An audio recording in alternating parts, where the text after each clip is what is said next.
Okay,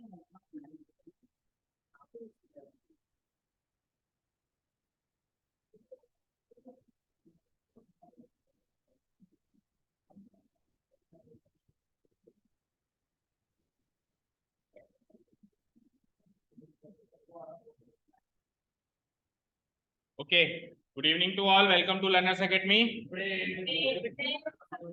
Good evening. तो exercise number 3.2 का question number 1 and 2 ये पूरे हो गए दोनों. And the topic name is substitution method. Topic name is substitution method of solving a pair of linear equations in two variables. This is the topic name. एक pair of linear equations in two variables को हम substitution method से solve करने की कोशिश कर रहे हैं, सीख रहे हैं, राइट. तो मेथड सीख लिया है हमने.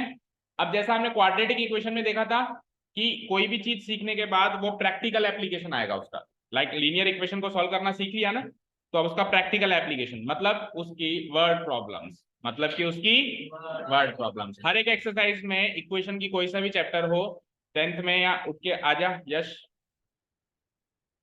आपको अग्रिम सूचनाओं तक हमेशा इसी जगह पे बैठना है. और अगली बार आप मुझे यहाँ नहीं पाए गए तो आप क्लास के बाहर पाए जाएंगे.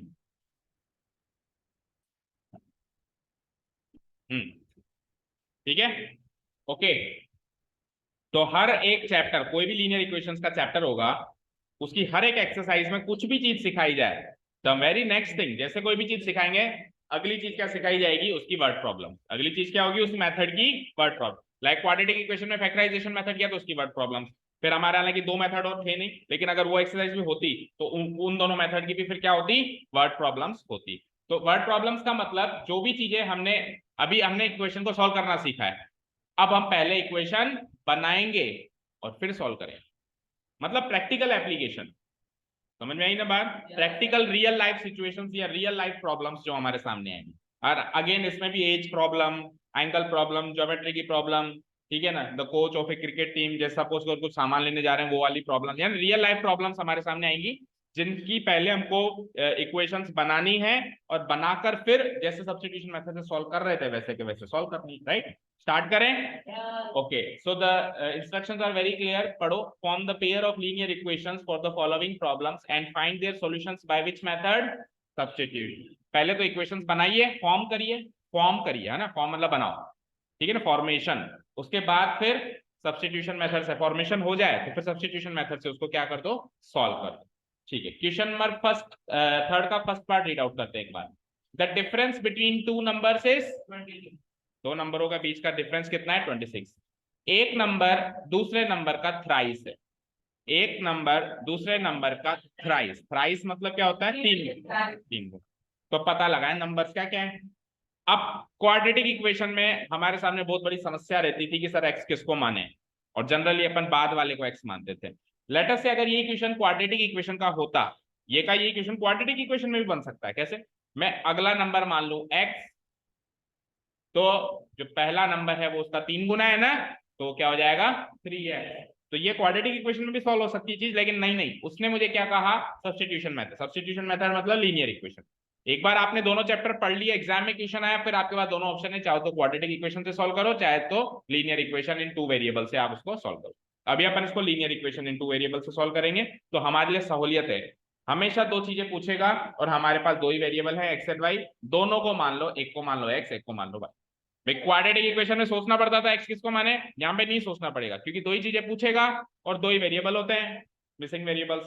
तो हम एक को मान लेंगे एक्स मिसिंग पार्ट को, और दूसरे मिसिंग पार्ट को क्या मान लेंगे, वाई. जैसे इसने कहा फाइंड देम, उन्हें पता करो. उन्हें किन्हें, उन दो नंबरों को पता करो. तो एक नंबर को मान लेंगे एक्स, दूसरे नंबर को मान लेंगे वाई. बोलो क्या कह रहे हो. 3 नंबर पूछेगा, बहुत रेयर चांसेस है, तो वो इस तरीके से पूछेगा. तीसरा नंबर जो होगा उन दोनों के कॉम्बिनेशन से या उन दोनों पे डिपेंड करेगा. आपको अल्टीमेटली एक्स और वाई सॉल्व करना है, तीसरी चीज भी उसी से निकल जाएगी. ठीक है ना, ओके क्लियर. तो स्टार्ट करें. स्टेप्स लिखेंगे. सबसे पहले हम क्या कहेंगे कि दो नंबर्स है ना, तो दोनों नंबर्स को हम क्या मान लेते हैं, x and y. Let the two numbers be x and, या तो ऐसे, let the first number be x, second number be y. इस तरीके से लिखेंगे. चलो स्टार्ट करते हैं. पहली स्टेप हो जाएगी, let the first number be x. Let the first number be x. अच्छा, अब उसने दो नंबर का है, चेक करो। उसने ऐसा नहीं कहा दो पॉजिटिव नंबर, उसने ऐसा नहीं कहा दो नेचुरल नंबर, ऐसा कुछ नहीं कहा ना उसने। दैट मीन्स हमको नेगेटिव वैल्यू अगर आ जाती है तो वो भी एक्सेप्ट करनी है, ठीक है ना, क्योंकि नंबर तो नेगेटिव भी हो सकता है। अगर वो कहता नेचुरल नंबर तो केवल पॉजिटिव नंबर्स आते हैं, या फिर वो कहता पॉजिटिव नंबर्स तो केवल पॉजिटिव नंबर्स आते, समझ गए। तो let the first number be x and the second number be y and the second number be y। तो प्रैक्टिकली स्पीकिंग क्वाड्रेटिक इक्वेशन से सरल है लीनियर इक्वेशन फॉर्म करना, ठीक है, क्योंकि क्वाड्रेटिक इक्वेशन में चीजें दो और वेरिएबल एक, यहाँ पे चीजें भी दो वेरिएबल भी दो, बस पढ़ो और बनाओ, ये सरल है ज्यादा। लीनियर इक्वेशंस बनाना और सॉल्व करना भी सरल है। ओके, ठीक है, तो अब पहली इंफॉर्मेशन पढ़ते हैं। पहली इंफॉर्मेशन क्या है? The difference between to number. अब सुनो एक और चीज, डिफरेंस कह दिया उसने, तो डिफरेंस का मतलब क्या होता है? जैसे मैंने कहा 2 और 5 का डिफरेंस बताओ, -3 या 3? डिफरेंस का मतलब होता है अंतर। डिफरेंस में हमेशा बड़े में से छोटा माइनस करके बताते हैं, डिफरेंस में हमेशा बड़े में से छोटा माइनस करके बताया जाता है। तो मैं 2 और 5 का डिफरेंस कहूंगा तो भी 3 बोलना है, और 5 और 2 का डिफरेंस कहूंगा तो भी 3 बोलना है, यानी हमेशा बड़े में से ही छोटा माइनस करना है। तो इसने डिफरेंस वर्ड यूज कर लिया ना, यानी कि आपको थोड़े से चेंजेस करने पड़ेंगे। फिर आप फर्स्ट एंड सेकेंड नंबर की जगह, फर्स्ट एंड सेकेंड नंबर की जगह लार्जर एंड स्मॉलर नंबर लिखेंगे, क्योंकि दो नंबर्स आपको छोटे बड़े मानने पड़ेंगे, क्योंकि उसने डिफरेंस की बात कही थी। समझ गए क्या? अगर डिफरेंस की बात नहीं कहता तो फिर बड़े छोटे का फर्क नहीं पड़ता, लेकिन जैसे ही डिफरेंस वर्ड सुनाई दिया तो डिफरेंस का मतलब ही क्या होता है? बड़े में से छोटा माइनस करना। तो जब तक पता ही नहीं है बड़ा कौन सा है छोटा कौन सा है, तो माइनस कैसे करेंगे? तो हम क्या करेंगे, कोई कुछ भी मान सकते हैं, चाहो तो एक्स को बड़ा वाई को छोटा, या फिर वाई को बड़ा एक्स को छोटा। तो फर्स्ट एंड सेकेंड को चेंज करके कर देते हैं अपन लार्जर एंड बोलो स्मॉलर। डन, यहां तक कोई डाउट नहीं है? ठीक है, अब पहले इंफॉर्मेशन पढ़ते हैं, the difference between two numbers. Now it is given that, now it is given that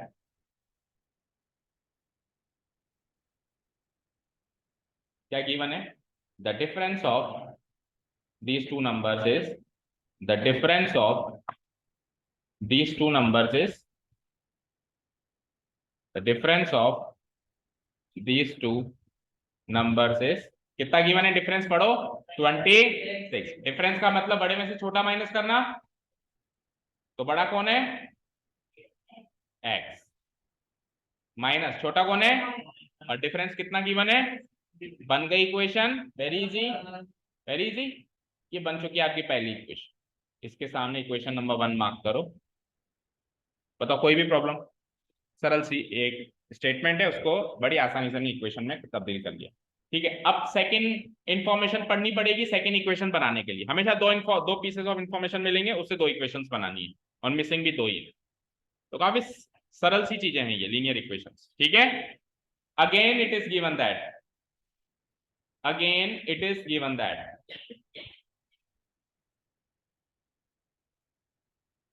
again it is given that, आगे क्या गिवन है कि पहला नंबर, अब पहला नंबर यहां पे हम बड़ा मान लेंगे ना, बड़ा नंबर छोटे नंबर का 3 गुना है, बड़ा नंबर छोटे नंबर का 3 गुना, ठीक है, क्लियर है। तो हम क्या कहेंगे, again it is given that the larger number is 3 times या थ्राइस, जैसा भी उसने लिखा है, जिस भी लैंग्वेज में उसने लिखा है, the larger number is thrice the smaller, thrice the smaller number, that is। अब इस इंफॉर्मेशन से इक्वेशन बनानी है। लार्जर नंबर क्या माना है आपने? x, तो लार्जर नंबर की जगह क्या लिख सकता हूं? लार्जर नंबर क्या माना है? x, तो लार्जर नंबर की जगह क्या लिखेंगे? x।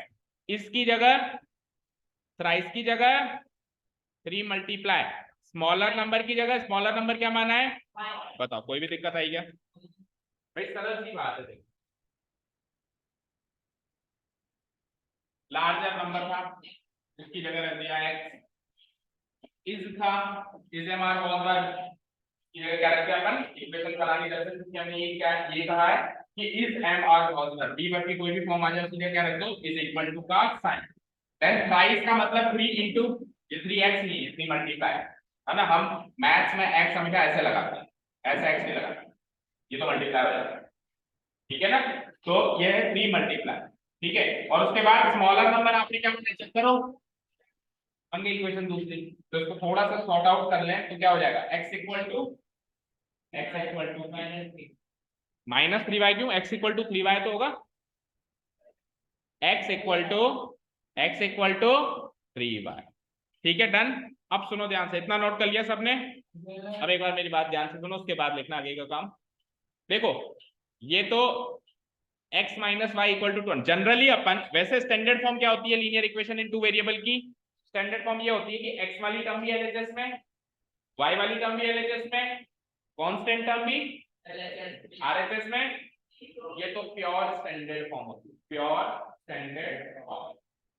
और डे टू डे वर्किंग में जो काम आती है फॉर्म वो ये वाली है जिसमें वेरिएबल पार्ट एलएचएस में और कांस्टेंट पार्ट, मतलब प्रैक्टिकल जब सॉल्व करने की बात आती है तो अपने को ऐसी वाली इक्वेशन पसंद आती है, बजाय कि ये वाली। सपोज करो मैं इसमें 26 को इधर भेज देता तो -26 इक्वल टू 0 लिखता है ना, ये बनती इसकी। तो ये है स्टैंडर्ड फॉर्म मानता हूं, प्योर स्टैंडर्ड फॉर्म। तो ये लेकिन मैं इक्वेशन को सॉल्व करने जाऊंगा तो ये फॉर्म इतनी काम नहीं आएगी जितनी की ये फॉर्म काम आएगी, समझ गए? क्लियर है? सॉल्व करेंगे पता है सब्स्टिट्यूशन मेथड में जब आप सॉल्व करते हो तो आप क्या करते हो, चीजों को उधर भेजते हो। अब चीजें सारी की सारी इधर है, भेजने में टाइम लगेगा, तो ज्यादा सही है फॉर्म लिखते हैं इसमें कुछ चीजें मतलब कांस्टेंट हमारे, ठीक है। अब सुनो ये वाली इक्वेशन अभी तो ना तो इस फॉर्म में और ना ही प्योर स्टैंडर्ड फॉर्म में, ये तो दोनों में किसी फॉर्म में नहीं है। अब अगर आप इसको इस फॉर्म इसके फॉर्म में कन्वर्ट करना चाहो तो क्या लिखोगे, 3y को उधर भेजोगे तो बोलो क्या बनेगी x minus 3y equal to, अब सुनना x minus 3y equal to, ये बन गई लेटर से मेरी इक्वेशन, लिखना मत है ना, ये बन गई मेरी इक्वेशन और वो है मेरी इक्वेशन 1। इक्वेशंस बन गई, इक्वेशंस बनने के बाद क्या करते हैं, सॉल्व करते हैं। कैसे करते हैं? सब्स्टिट्यूशन मेथड से। सब्स्टिट्यूशन मेथड में सॉल्व कैसे करते हैं बताओ? किसी भी एक इक्वेशन में किसी भी एक वेरिएबल की वैल्यू दूसरे वेरिएबल की फॉर्म में निकाल, यही करते हैं। तो अगर आप यहां से निकालें x की वैल्यू तो क्या निकालोगे बताओ, x इक्वल टू -5 को उधर भेजो, यस और नो। और अगर आप यहां से निकालो तो क्या निकालोगे बोलना जरा, x इक्वल टू 3y करो, मतलब ये करने के बाद आप ये करोगे तो ये पहले ही ऐसे ही हो रहा था, समझ गए क्या? क्या समझाना चाहा मैंने? इक्वेशन 2 जैसी है वैसी छोड़ दो, उसको उस फॉर्म में कन्वर्ट मत करो। आपके माइंड में ये रहना चाहिए कि मैं सब्स्टिट्यूशन मेथड लगाने वाला हूं और सब्स्टिट्यूशन मेथड में एक वेरिएबल की वैल्यू दूसरे वेरिएबल की फॉर्म में मुझे चाहिए होती है। तो जब वो मिल चुकी है, x की वैल्यू 3y मिल चुकी है ना, तो यहीं से ही सब्स्टिट्यूट कर दो ना, यहीं से ही सब्स्टिट्यूट कर दो ना, समझ गए क्या? समझ गए? अब आप पहले तो इसको नहीं कर, मैं तो स्टैंडर्ड फॉर्म में कन्वर्ट करूंगा, इसको मुझे मजा नहीं है। पहले आप इसको ऐसे करो x -3y इक्वल टू 0 और फिर आप कहोगे अब मैं सब्स्टिट्यूशन मेथड दे रही क्या करता हूं, x की वैल्यू निकालता हूं, फिर मैं x की वैल्यू वापस निकालूं, तो दो स्टेप्स आपने एक्स्ट्रा किए। हाँ, अगर आप सब्स्टिट्यूशन मेथड से सॉल्व ही नहीं कर रहे होते, आप सब्स्टिट्यूशन मेथड से सॉल्व ही नहीं कर रहे होते, आप अगला मेथड जो पढ़ने वाले हैं डेरिवेशन मेथड उससे सॉल्व कर रहे होते, तब आपको इस फॉर्म में कन्वर्ट मेथड आएगा। ठीक है क्या? ठीक है क्या? सारी बात समझ में आ गई क्या जिसकी अपन ने चर्चा करी? यानी कि जिस फॉर्म में अभी ये रखी हुई है ना उसी को इक्वेशन 2 मान लो, ज्यादा चेंजेस, इसी को कर दो इक्वेशन नंबर 2, करो। x equal to 3y is my equation number 2। भाई हमको एग्जाम में हमारा टाइम भी सेव करना है, जिसकी जरूरत नहीं है वो एक दो स्टेप्स अगर एक्स्ट्रा ना लिखें, ऐसा कुछ करें तो वो हमारा टाइम ही सेव होगा, राइट? ठीक है, अब क्या करूंगा, substituting the value of x equal to 3y from equation 2 to equation 1, ये लाइन लिखेंगे, लिखें। चले नेक्स्ट स्टेप पे।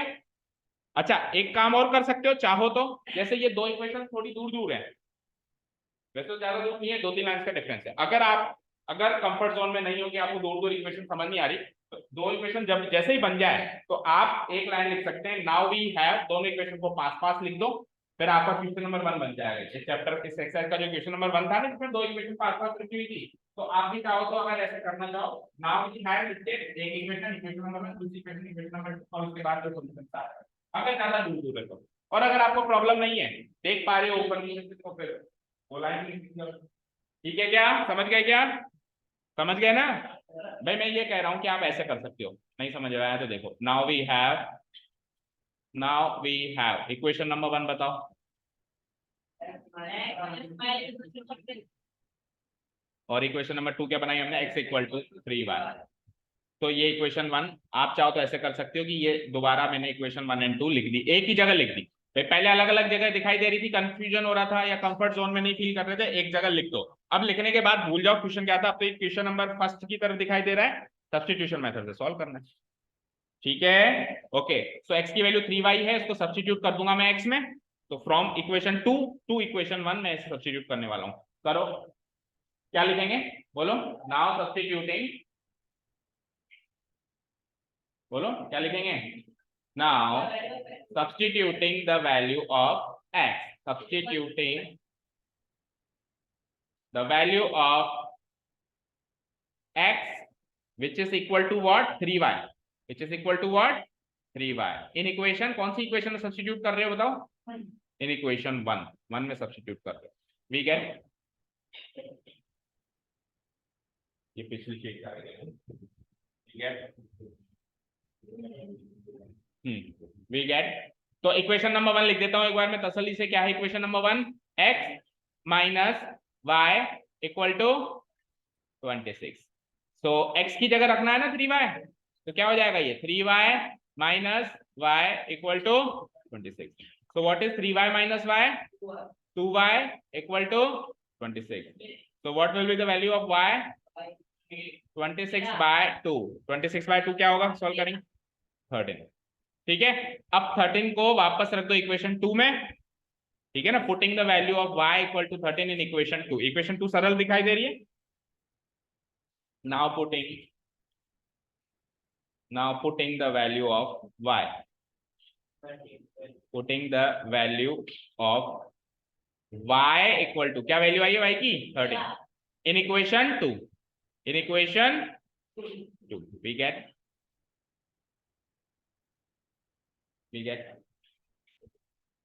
तो क्या है इक्वेशन नंबर 2 भी लिख देते हैं, चलो equation 2 is x equals to 3y, x equals to 3y। So y की वैल्यू डाल देता हूं मैं, implies x equal to 3 into y की वैल्यू क्या डालेंगे 13, 13 3 जा डन। तो x भी सॉल्व हो गया, y भी सॉल्व हो गया, राइट।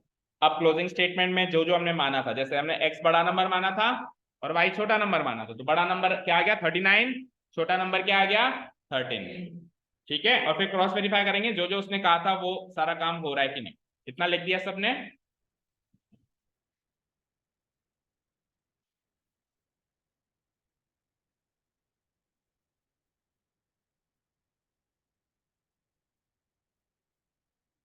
इतना लिख दिया क्या, ओके। चलें नेक्स्ट स्क्रीन पे। हेंस, अब लास्ट कंक्लूडिंग स्टेटमेंट्स लिख रहे हैं अपन। Hence larger number smaller number, दो ही नंबर थे, दोनों फाइंड करने थे आपको, फाइंड देम मतलब दोनों का पता करो, लार्जर नंबर स्मॉलर नंबर।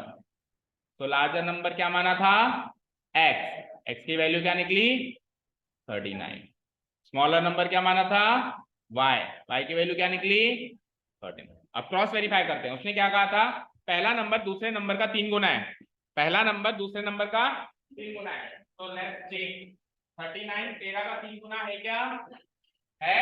और दूसरी चीज क्या कही थी उसने, दोनों का डिफरेंस 26 है क्या, दोनों का डिफरेंस 26, 39 में से 13 माइनस करेंगे तो 26 में क्या है।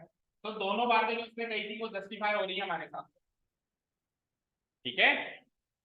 देखो इक्वेशंस की जो वर्ड प्रॉब्लम होती है ना, वो कुछ कुछ पहेलियों की तरह होती है। जैसे सपोज करो आपने, आप भूल जाओ मैथ्स पढ़, आप भूल जाओ कि आपके कोर्स का हिस्सा है, आप जनरली बात करो किसी से कि आप 2 नंबर बता जिनका डिफरेंस 26 होता हो और पहला नंबर दूसरे नंबर का 3 होता हो।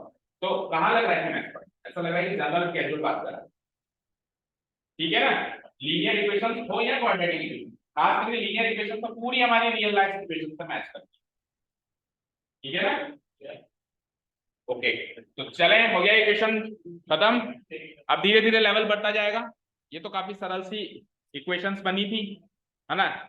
बनाने में भी प्रॉब्लम नहीं आई और बनने के बाद सॉल्व करने में भी प्रॉब्लम नहीं आई, लेकिन ऐसी भी आएंगी जो बनाने में भी थोड़ी बहुत तकलीफ आएगी और बन जाएंगी तो बनने के बाद भी भयानक दिखाई देगी, फिर सॉल्व करने में भी थोड़ी तकलीफ आएगी। तो लेवल तो धीरे धीरे बढ़ेगा, ठीक है। कर दूं delete? Next question read out करते हैं।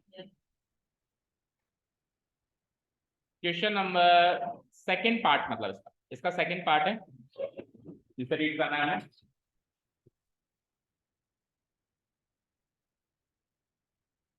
ये वाला क्वेश्चन पढ़ते हैं। The larger of to supplementary angles, ये भी इजी है, क्वेश्चन नंबर 1 की तरह ही है, करीब करीब, बस थोड़ी सी लैंग्वेज चेंज है। दो सप्लीमेंट्री एंगल्स है, तो सबसे पहले तो ये बताएंगे कि सप्लीमेंट्री एंगल्स क्या होता है।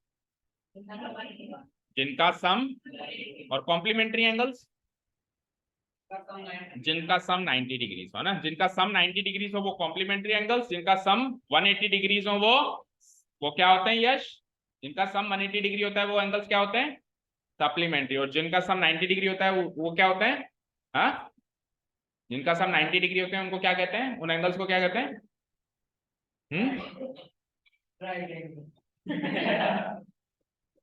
राइट एंगल तो बेटा एक ही ट्राइंगल है।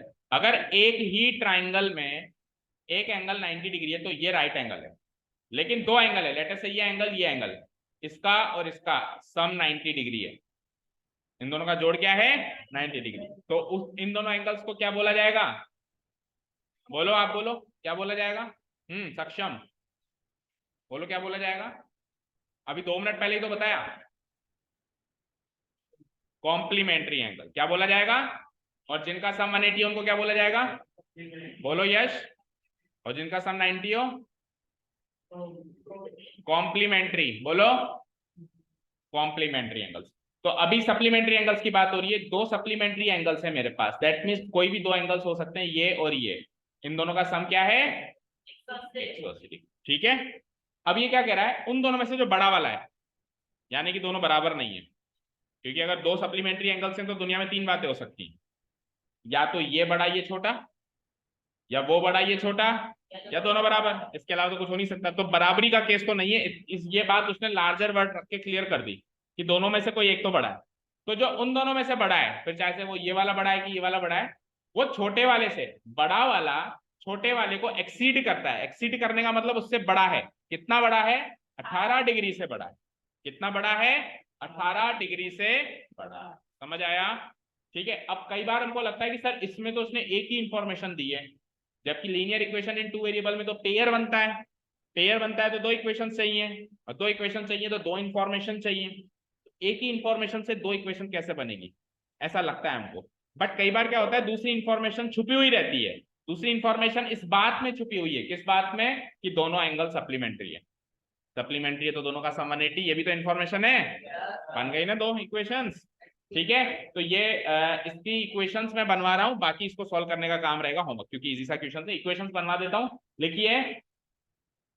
तो लार्जर एंगल को x एंड स्मॉलर एंगल को y मान लें पहले की तरह। Let the larger angle be x, larger angle be x degrees, angle है तो डिग्रीज में आएगा, and the smaller angle be, the smaller angle be y degrees. Done. Larger angle be x degrees and smaller angle be y degrees. अब पहली information है कि दोनों angle supplementary हैं। पहली इंफॉर्मेशन है कि दोनों एंगल सप्लीमेंट्री। तो now it is given that, now it is given that, क्या गिवन है? कि 2 angles are supplementary, both angles are supplementary.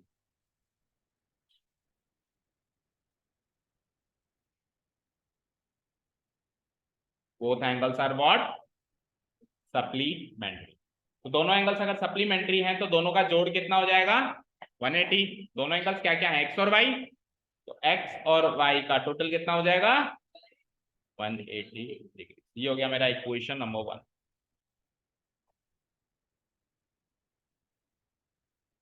Equation ठीक है, चलें सेकंड इक्वेशन पे। सेकंड इक्वेशन के लिए सेकंड इंफॉर्मेशन रीड करते हैं। Again it is given that तो सेकंड इंफॉर्मेशन ये है कि बड़ा छोटे से 18 बड़ा है, बड़ा छोटे को 18 से एक्सीड करता है ना, बड़ा छोटे से कितना बड़ा है 18 डिग्री बड़ा है, तो यानी बड़े में से छोटा घटाएंगे तो 18 आएगा। देखो कैसे भी कर सकते हो आप, ऐसे भी कर सकते हो। अगेन इट इज गिवन, एक बार मैं लिखता हूं क्या गिवन है, the larger angle exceeds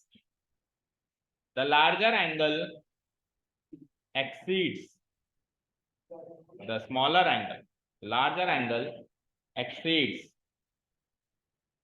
the smaller angle, the larger angle exceeds the smaller angle by 18 degree. ये गिवन है, ये गिवन है। अब देखो इससे इक्वेशन कैसे बनाएंगे, देखो ध्यान से।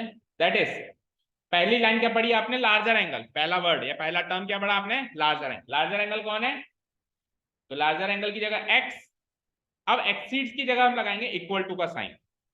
एक्सीड्स की जगह हम क्या लगाएंगे, इक्वल। देखो एक्सीड्स के अंदर दो चीजें छुपी हुई हैं, एक तो इज और एक मोर देन।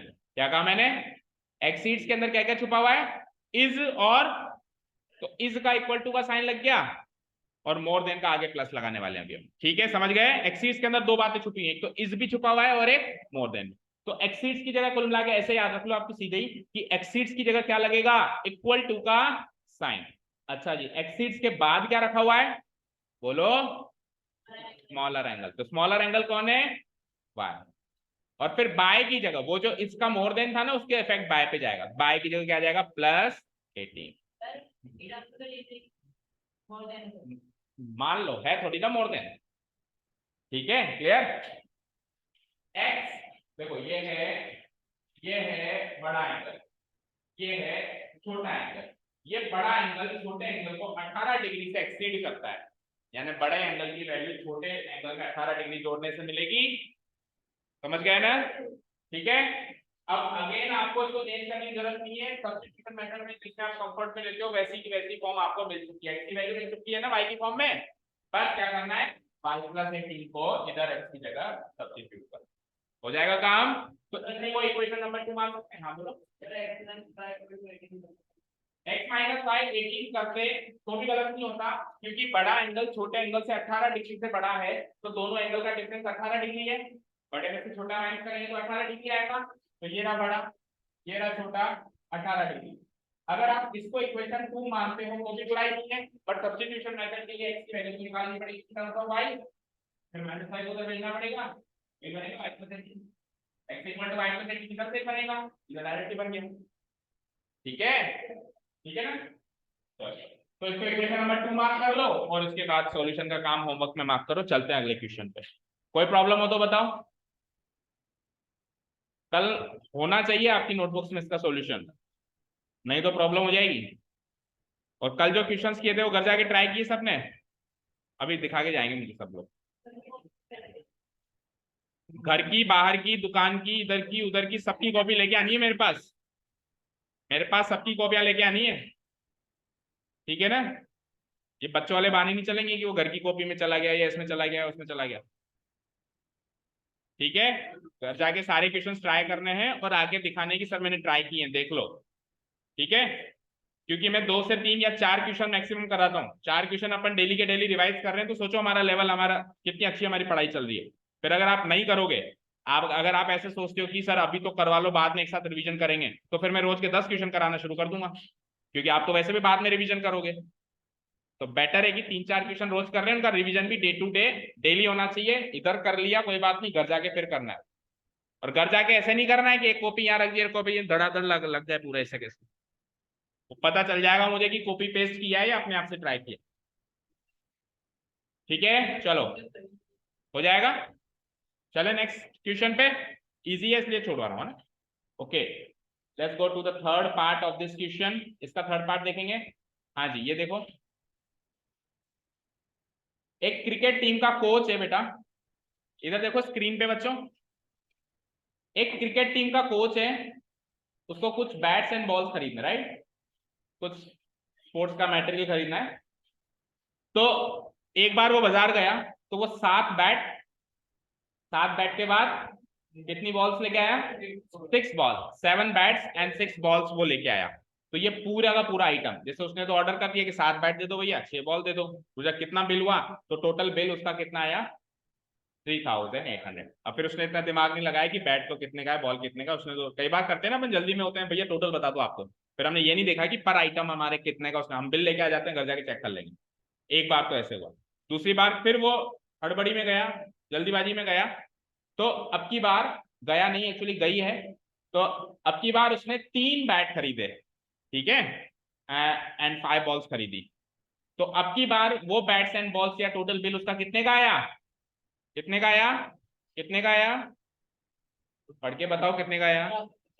1750, या इंग्लिश में बोल के बताएं तो 1750 रुपीज का वो आया। तो अब अपने को क्या पता लगाना है कि एक बल्ला कितने का है और एक गेंद कितने की है, ठीक है ना, एक बैट कितने का है और एक बॉल कितने की है, एक्चुअली कितने की है, ये अपने को पता करना।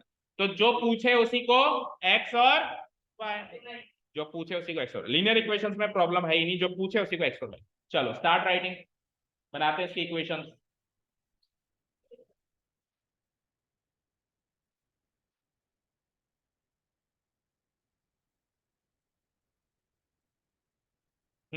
तो देखो, एक बैट और एक बॉल है ना, तो एक बैट की कीमत मान लेते हैं एक्स और एक बॉल की कीमत मान लेते हैं वाई। तो क्या लिखेंगे हम, बताओ? Let the cost of each bat be x, let the cost of each ball be rupees, cost तो रुपीज में आ जाएगा, right. Let the cost of each bat be x,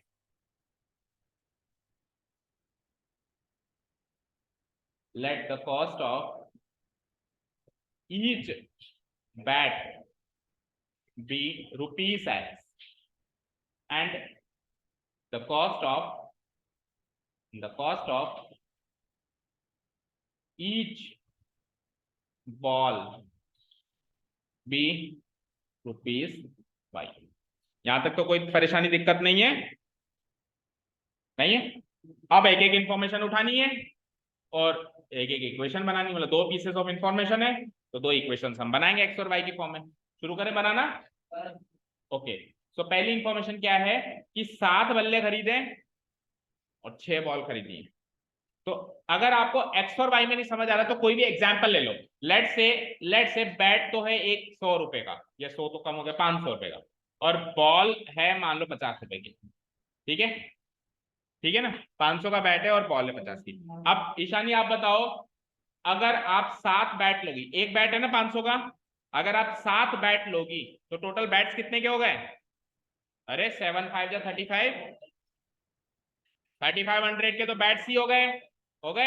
और अगर आप 6 बॉल्स ले रहे हो तो एक बॉल 50 की है, तो 6 बॉल्स कितने की हो गई? 300।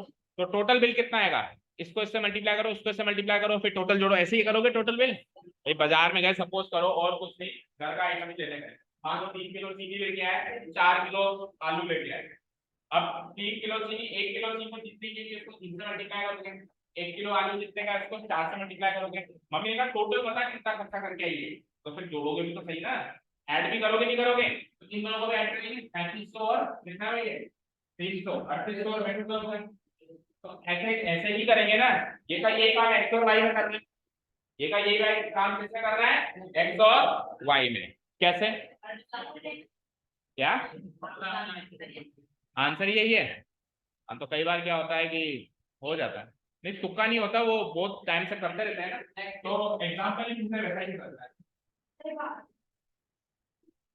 अब आप भी कर लो बार बार, तो आपके मुंह से भी एग्जाम में, आपके हाथ से भी ऑटोमेटिक आंसर चलता जाएगा, आप चाहोगे नहीं तो भी चलेगा। ओके, चलिए, तो केस नंबर 1 है, यहाँ लिख देता हूँ केस 1 में टोटल बैट्स कितने हैं? कॉस्ट ऑफ 7 बैट्स निकालना है पहले मुझे, 7 बैट्स है ना, तो कॉस्ट ऑफ 7 बैट्स, केस 1 में कॉस्ट ऑफ 7 बैट्स और साथ में 6 बॉल्स, कॉस्ट ऑफ 6 बॉल्स। ये है केस 1। तो 7 बैट्स कितने हो गए? एक बैट अगर 100 रुपए का था या 500 का था तो 7 बैट कितने के? 3500 के। लेकिन वो तो हमने एग्जांपल लिया था। अभी एक बैट कितने का है? एक्स का। अभी एक बैट कितने रुपए का है? एक्स रुपए का। तो एक्स से मल्टीप्लाई करेंगे, वहां 500 से करा रहा था, यहाँ एक्स से कराऊंगा, तो 7x क्या हो जाएगा? 7x। एंड एक बॉल कितने की है? टोटल बॉल्स कितनी है? 6। और एक बॉल कितने की है? y। तो टोटल खर्चा कितना हो गया बॉल्स के ऊपर? 6। अब टोटल खर्चा बैट्स एंड बॉल्स दोनों का मिला के टोटल खर्चा करेंगे तो इन दोनों को ऐड करूंगा, ठीक है ना? तो मैं क्या लिखूंगा next line? Now total cost या फिर टोटल कॉस्ट ऑफ टोटल, हाँ आप वो वाली लाइन लिखोगे ना? चलो ऐसे कर सकते हो, देखो शॉर्ट में ऐसे कर सकते हो, total cost of 7 bats and 6 balls. तो क्या कर दूंगा? 7 बैट्स का खर्चा और 6 बॉल्स का खर्चा दोनों को क्या कर दूंगा? ऐड कर। तो रुपीस बोलो, 7 बैट्स का खर्चा कितना है? 7x। और 6 बॉल्स का खर्चा कितना है? 6y। दोनों को ऐड कर दिया तो 7x प्लस 6y हो गया। और बुक के हिसाब से ये टोटल खर्चा कितना आ रहा है? चेक करो, 3800 आ रहा है। दैट मीन्स इसको अगर मैं इक्वेट करूं रुपीज 3800 से तो कोई बुराई नहीं है। इसके सामने लिख देंगे कि 3800 से क्यों इक्वेट कर रहे हैं हम? क्योंकि गिवन है, क्योंकि ये। तो आप पूरी लाइन में लिखो now it is given that, या फिर शॉर्ट में से गिवन डाल दो एक साथ। समझ गए क्या? समझ गए? अब केस नंबर 1 मैंने बनाया है तो कॉपी पेस्ट करके कुछ चेंजेस करके केस नंबर 2 आप बना सकते हैं। उससे पहले इसकी इक्वेशन लिखते हैं, उससे पहले यहाँ पे जो इक्वेशन बन गई वो तो लिखो। दैट इज क्या इक्वेशन बनी? 7x plus 6y equal to 3800। Mark कर दो आगे इक्वेशन नंबर 1। अब केस 2 में वो का वही काम करना है, ये का ही चेंजेस करना है, डेटा चेंज करना है, बस आपको डेटा चेंज करना है और इक्वेशन 2 बनानी। बनाओ फटाफट पूरे स्टेप्स के साथ। बुक नहीं है? क्यों नहीं लाया?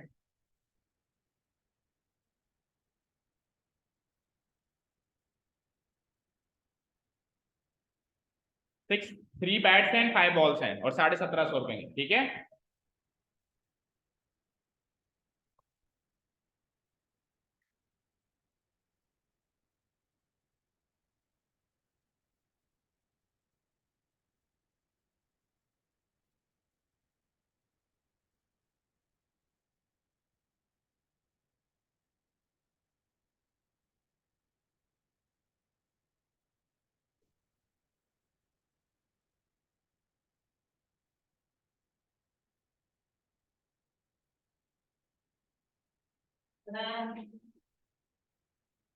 यस इधर देखना क्या है आपकी कॉपी में,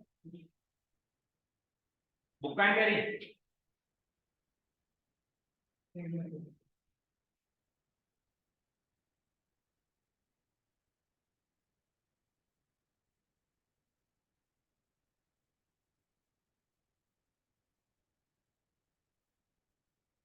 सेकेंड इन्फॉर्मेशन पढ़ के और सेकेंड इक्वेशन बनाओ, जल्दी करो। हाँ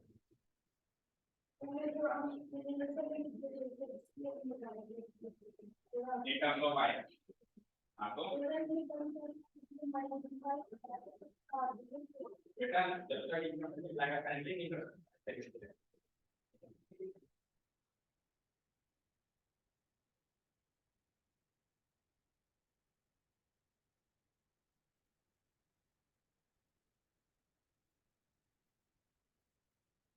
हो गया? अभी तक तो पन्ना ही नहीं निकला, पन्ना ही नहीं निकला। अभी तक तो यही पता नहीं चल रही कि कौन से चैप्टर का कौन सा क्वेश्चन चल रहा है।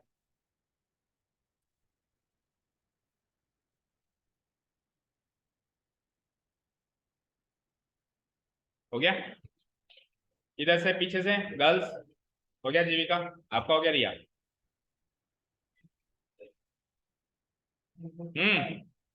हो गया?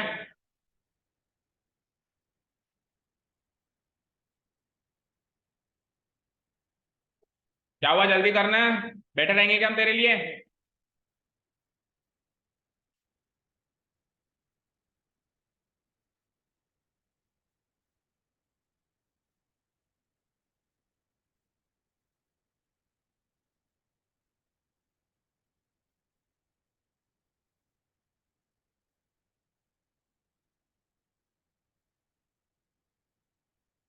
बताओ अभी कितनी बॉल्स है सेकंड केस में? 5। तो 7 केस नंबर 2 जैसे मैं करूंगा, लेट से मैंने केस 2 कर दिया, तो 7 की जगह 5 बैट्स। बैट्स कितने? 3। Okay 3 bats. तो फिर इधर क्या हो जाएगी? ₹3x। देन बॉल्स कितनी है? 5। तो इधर क्या हो जाएगा? 5y। टोटल जब अपन लगाएंगे तो 3 बैट्स का एंड 5 बॉल्स का टोटल लगाएंगे तो क्या हो जाएगा? 3x plus 5y। और बुक के अकॉर्डिंग वो कितना की मैंने खर्चा? 1750। यही चेंजेस होंगे, डेटा ही चेंज होगा, बाकी तो सब सेम चलेगा। तो दैट इज इक्वेशन नंबर 2 क्या बन जाएगा? 3x plus 5y equal to 1750। This will be our equation number 2। Done. अब की बार इक्वेशन बनाने में भी थोड़ा सा जोर लगा, और इक्वेशन बनने के बाद भी इतनी इजी इक्वेशन नहीं बनी कि बस +2 -1 करने से सॉल्व हो जाए। थोड़ा सा डेटा इसमें भारी डेटा है। भारी डेटा मतलब कैलकुलेटिव डेटा है। ठीक है, तो हमको वही काम करना है, x की वैल्यू निकालनी है या y की वैल्यू निकालनी है। कहां से? या तो इक्वेशन 1 से या इक्वेशन। पहले तो बताओ इक्वेशन कौन सी पकड़ना चाहते हो सबसे पहले? सेकंड। और उसमें से x की वैल्यू निकालना चाहते हो, y की वैल्यू निकालना चाहते हो? हाँ,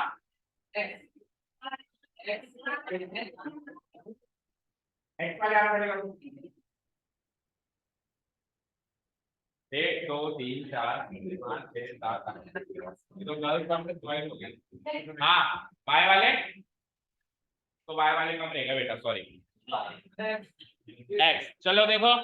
सो इक्वेशन 1 से x की वैल्यू निकालें। अच्छा, x की वैल्यू तो निकाल रहे हो, इक्वेशन 1 से निकालोगे कि 2 से, वो भी बता दो। 2 से? ओके चलो, इक्वेशन 2 से x की वैल्यू निकाल रहा हूं फिर मैं, right?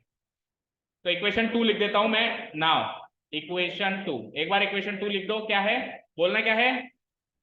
3x plus equal to, ठीक है, इंप्लाइज। अब इसमें से क्या करना है अपने को? x की वैल्यू निकालनी है। तो 3x की वैल्यू क्या हो जाएगी? पहले 3x की वैल्यू निकलेगी, क्या निकलेगी? 1750 माइनस 5y। और जैसे 3x की वैल्यू निकल गई तो क्या निकलेगी? अब x की वैल्यू कितनी निकलेगी बोलो? 1750 minus 5y whole divided bye, पूरे से देखो 3 इधर, इधर ये 3 पूरे से मल्टीप्लाई हो रहा है ना, तो उधर जाके पूरे से divide completely. 1750 minus 5y whole divided by what? 3। This will be the value of x। Done यहां तक? ओके। अब इसको कहां सब्स्टिट्यूट करेंगे अपन? इक्वेशन नंबर 1 में। तो now substituting x equal to 1750 minus 5y all divided by 3 in equation 1। ठीक है, सो इक्वेशन 1 लिखते हैं एक बार अपन। बोलना क्या थी equation 1? 7x plus 6y 3800। Okay, so x की वैल्यू रखनी है ना, तो x तो ये रहा, इसकी वैल्यू रख रहा हूं, देखना ध्यान से। क्या है? 1750 minus 5y whole divided by 3, और आगे क्या है? Plus 6y equal to what? 3800। Fine. अब देखो ये 7 अगर 3 से कट जाता तो काम हो जाता, बट नहीं कट रहा, तो फिर मल्टीप्लाई कराओ। तो 7 इंटू 1750 कराओ जरा, एक ही बात है, कैसे भी कर लो। चलो 7 से करा दो एक बार मल्टीप्लाई। 7 5 जा 35, रिमाइंडर 3, 7 7 जा 49 एंड 3 52, रिमाइंडर 5, 7 1 जा 7 एंड 5 12, माइनस 7 5 जा 35y whole divided by 3 plus 6y equal to 3800। अब ये 3 को भगाने के लिए पूरी इक्वेशन को क्या कर देंगे? 3 से मल्टीप्लाई। तो एक लाइन लिखेंगे, multiplying both sides by 3 we get, multiplying both sides by 3 we get, तो 12250 minus 35y whole divided by 3। ये भी टर्म 3 से कराओ मल्टीप्लाई, 6y वाली टर्म को भी कराओ 3 से मल्टीप्लाई, और 3800 वाली टर्म को भी कराओ 3 से मल्टीप्लाई। 3 से 3 कैंसिल आउट हुआ यहाँ, तो क्या बचा बोलो? 12250 माइनस 35, और 6 3 जा 18y। इधर आओ, 3800 इंटू 3 करो जरा, करो। 0 0 3 8 जा 24 रिमाइंडर 2 3 3 जा 9 and 2 11 11,400। ठीक है अभी अब वाई वाई वाली टर्म्स जोड़ो जरा। सो -35y प्लस 18y कितने y हुए? -35y plus 18 -17। ये नेगेटिव वाला बड़ा है ना, तो नेगेटिव में आएगा आंसर -17y इक्वल टू ये 12,250 उधर जाएगा। ठीक है भाई, एलएचएस में कौन बैठेंगे? वाई वाली टर्म्स बैठेंगी, आरएचएस में सारी की सारी कांस्टेंट टर्म्स बैठेंगी। तो वहां पे 11,400 तो ऑलरेडी है, 12,250 उधर जाके क्या हो जाएगा? और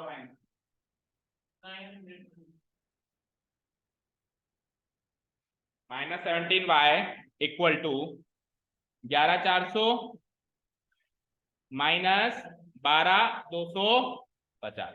तो 11,400 में से 12,250 माइनस होंगे तो कितने बचेंगे लीजा बताओ? 11,400 में से 12,250 माइनस होंगे तो कितने बचेंगे? देखो इतना सोचने की जरूरत नहीं होती, इधर देखो मेरी तरफ देखो क्या है ये 11,400। मैंने आपको पहले बताया था रुपए माना था। 11,400 12,000 में कितने कम है? 600 250 रुपये 600 250 850।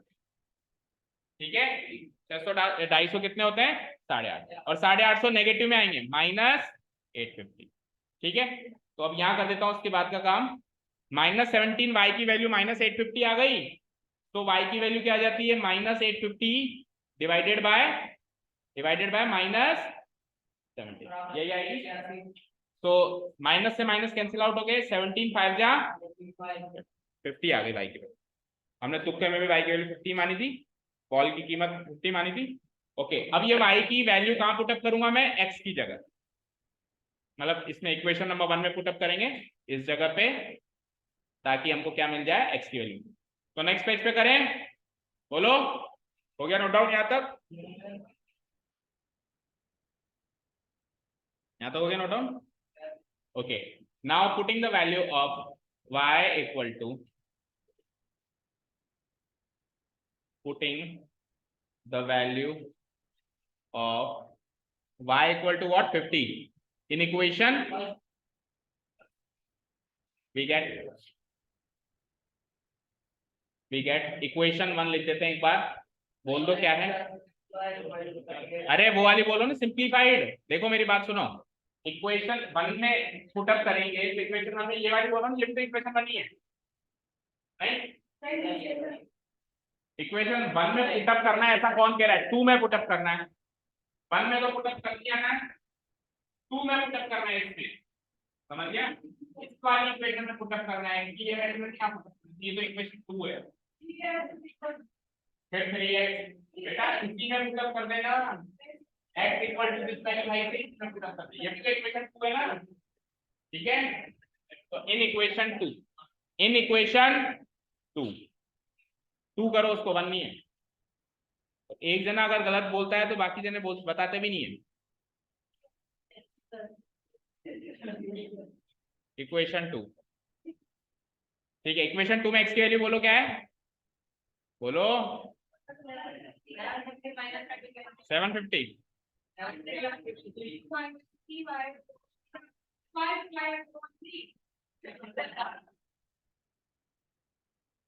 5y whole divided by 3। चलो तो y की वैल्यू 50 पुटअप करते हैं। 1750 माइनस 5 इंटू y की वैल्यू हो गई 50 होल डिवाइडेड बाय 3, तो it will be like 1750 5 into 50 250 whole divided by 3, 1750 में से 250 गए तो 1500 whole divided by 3 will give me 500। तो x की वैल्यू आ गई 500, तुक्के में हमने यही मानी थी। तो क्लोजिंग स्टेटमेंट्स हो जाएंगे हमारे, hence the cost of each bat is, एक साथ लिख दो फिर रेस्पेक्टिवली लिख देता, कॉस्ट ऑफ ईच, मैं अलग अलग लिख रहा हूँ। कॉस्ट ऑफ ईच बैट जो कि हमने x मानी थी ₹500 and the cost of each ball, the cost of each ball वो हमने क्या मानी थी? y इक्वल टू क्या हो जाएगा? ₹50। डन, आंसर हो गया। 500 और 50 रुपए कीमत है उनकी। अब एक बार क्रॉस वेरीफाई कर लो, देखो 7 बैट थे, 500 का एक बैट है और 6 बॉल है, 50 की एक बॉल है, तो 3500 रुपए तो ये हो गए। और 300 रुपये ये हो गए, प्लस करूंगा तो टोटल बिल 3800। चलो सेकंड सेकंड में भी करना है, सेकंड में भी करो। सो 3 बैट है सेकंड में, कितने बैट है? 3 बैट, वही 500 के, तो कितने रुपए के बैट हो गए? 1500। 5 बॉल है कितने की? 50 की एक है, तो 250 की ये हो गई, और 1500 एंड 250 ऐड करूंगा तो क्या मिल जाएगा? 1750। क्रॉस वेरीफाई हो गया ना? ठीक है, ओके चलो हो गया। 3 क्वेश्चंस कर लिया, अभी कितने इसमें बताना टोटल? 3 और बाकी हैं, तीनों के तीनों कल खत्म करेंगे। ठीक है चलो, thank you so much for listening to us, have a nice day, keep learning and